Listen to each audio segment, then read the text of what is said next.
മീഖ 5-ാം അധ്യായം 1-15 വരെയുള്ള വാക്യങ്ങൾ. ഇപ്പോൾ പടക്കൂട്ടങ്ങളുടെ മകളെ, പടക്കൂട്ടമായി കൂടുക, അവൻ നമ്മുടെ നേരെ വാടകോരുന്നു. ഇസ്രായേലിന്റെ ന്യായാധിപതിയെ അവർ വടികൊണ്ട് ചെകിട്ടത്തടിക്കുന്നു.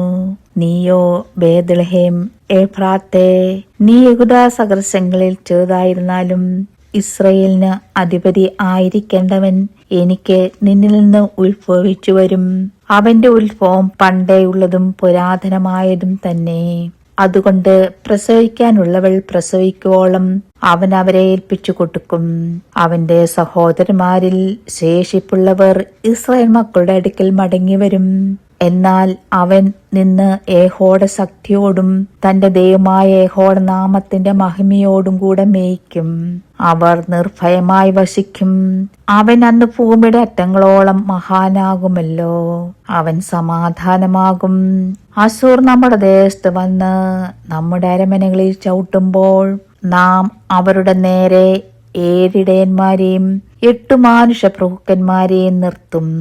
അവർ അശ്ശൂർ ദേശത്തെയും അതിന്റെ പ്രവേശനങ്ങളിൽ വെച്ച് നിമ്രോദ് ദേശത്തെയും വാൾ കൊണ്ട് പാഴാക്കും. അശ്ശൂർ നമ്മുടെ ദേശത്ത് വന്ന് നമ്മുടെ അതിരുകളിൽ ചവിട്ടുമ്പോൾ അവൻ നമ്മെ അവരുടെ കയ്യിൽ നിന്ന് വിടുവിക്കും. യാക്കോബിൽ ശേഷിപ്പുള്ളവർ പല ജാതികളുടെയും ഇടയിൽ യഹോവയിൽ നിന്നുള്ള മഞ്ഞുപോലെയും മനുഷ്യനായി താമസിക്കുകയോ മനുഷ്യപുത്രന്മാർക്കായി കാത്തിരിക്കുകയോ ചെയ്യാതെ പുല്ലിന്മേൽ പെയ്യുന്ന മാരി പോലെയും ആകും. യാക്കോബിൽ ശേഷിപ്പുള്ളവർ ജാതികളുടെയിൽ അനേക വംശങ്ങളുടെയിൽ തന്നെ കാട്ടുമൃഗങ്ങളിൽ ഒരു സിംഹം പോലെയും ആട്ടിൻകൂട്ടങ്ങളിൽ ഒരു ബാലസിംഹം പോലെയും ആകും. അതകത്ത് കടന്ന ചവിട്ടിക്കടിച്ച് കീറിക്കളയും. വിടിയിപ്പാൻ ആരുമുണ്ടാകില്ല.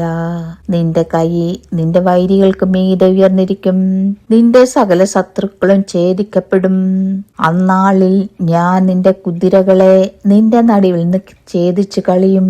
നിന്റെ രഥങ്ങളെ നശിപ്പിക്കുകയും ചെയ്യും എന്ന് യഹോവയുടെ അരുളപ്പാട്.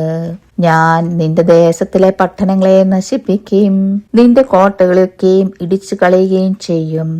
ഞാൻ ക്ഷുദ്രപ്രയോഗങ്ങളെ നിന്റെ കയ്യിൽ നിന്ന് ഛേദിച്ചു കളയും. സകുനവാദികൾ നിനക്കിനിയും ഉണ്ടാകുകയുമില്ല. ഞാൻ വിഗ്രഹങ്ങളെയും സ്തംഭപ്രതിഷ്ഠകളെയും നിന്റെ നടുവിൽ നിന്ന് ഛേദിച്ചു കളയും. നീ ഇനി നിന്റെ കൈപ്പണിയെ നമസ്കരിക്കുകയുമില്ല. ഞാൻ നിന്റെ അസേര പ്രതിഷ്ഠകളെ നിന്റെ നടുവിൽ നിന്ന് പറിച്ചു കളയും. നിന്റെ പട്ടണങ്ങളെ നശിപ്പിക്കുകയും ചെയ്യും. ഞാൻ ജാതികളോട് അവർ കേട്ടിട്ടില്ലാത്തവണ്ണം കോപത്തോടും ക്രോധത്തോടും കൂടെ പ്രതികാരം ചെയ്യും. ദൈവമേ, സ്തുതി നിനക്ക് യോഗ്യമാകുന്നു. ബാറിക്കുമോ.